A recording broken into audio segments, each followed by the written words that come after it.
മലയാള സിനിമയിൽ ഗതി പിടിക്കാതെ പോയ കുറച്ച് നടിമാരുണ്ട്. നോക്കാം അതാരൊക്കെയാണെന്ന്. അതിലാദ്യമായിട്ട് ദൃശ്യ. ദൃശ്യ രഘുനാഥ് എന്ന് പറഞ്ഞ നടി. മലയാള സിനിമയിൽ നായികയായിട്ട് വന്ന നടിയാണ്. പക്ഷേ അവർക്ക് ഒരുപാട് അവസരങ്ങളൊന്നും മലയാള സിനിമയിൽ കിട്ടിയിട്ടില്ല. അധികം പടങ്ങളൊന്നുമില്ല. ഈ അടുത്ത കാലത്ത് ഒരു പടത്തിലൊക്കെ ഉണ്ടെന്നാണ് തോന്നുന്നത്. അടുത്തത് നിവേദ തോമസ് ആണ്. മലയാളിയാണ്. പക്ഷേ ഇവർക്ക് തെലുങ്കിലൊക്കെയാണ് കൂടുതൽ കുറച്ചുകൂടെ നല്ല സിനിമകളൊക്കെ കിട്ടിയിട്ടുള്ളത്. മലയാളത്തിൽ ഇവർക്ക് അങ്ങനെ അധികം നല്ല ചിത്രങ്ങളൊന്നും കിട്ടിയിട്ടില്ല. നായികയായിട്ടൊക്കെ ഉണ്ട്. പക്ഷേ കൂടുതൽ അവസരങ്ങളൊന്നും കിട്ടിയിട്ടില്ല.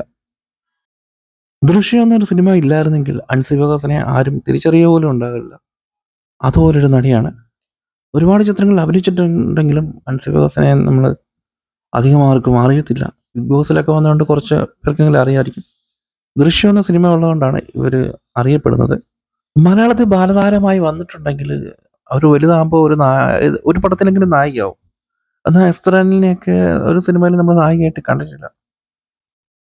ഇവർ ദൃശ്യത്തിൽ മോഹൻലാലിൻ്റെ ഇളയ മകളായിട്ട് അഭിനയിച്ച നടിയാണ്. നന്ദനവർമ്മയും നായികയായിട്ട് സിനിമയിൽ നിന്ന് വന്നിട്ടില്ല എന്നാണ് തോന്നുന്നത്. തമിഴിലൊക്കെ ഉണ്ടോ എന്ന് എനിക്ക് അറിഞ്ഞുകൂടാ. പക്ഷേ ഇവരെയും കാണാനൊക്കെ ഭംഗിയുള്ളൊരു നടിയാണ്. പക്ഷെ അവർക്കും അവസരങ്ങൾ മലയാള സിനിമയിൽ കിട്ടുന്നില്ല. മാളവിക മേനോനും നായികയായിട്ടുള്ള അവസരങ്ങൾ കുറവാണ്. ചിത്രങ്ങളുണ്ട്, പക്ഷെ അവർ ശ്രദ്ധിക്കപ്പെടുന്നില്ല. ആ ചിത്രങ്ങളിലൊക്കെ ചെറിയ ചെറിയ വേഷങ്ങളാണ്. ആസിഫ് അലിയുടെയൊക്കെ നായികയായിട്ടുള്ള നടിയാണ്. എന്ത് ചെയ്യാം. വീഡിയോ ഇഷ്ടമായെങ്കിൽ ഒന്ന് ലൈക്ക് ചെയ്യണേ, കമൻറ്റ് ചെയ്യണേ. ടാറ്റാ.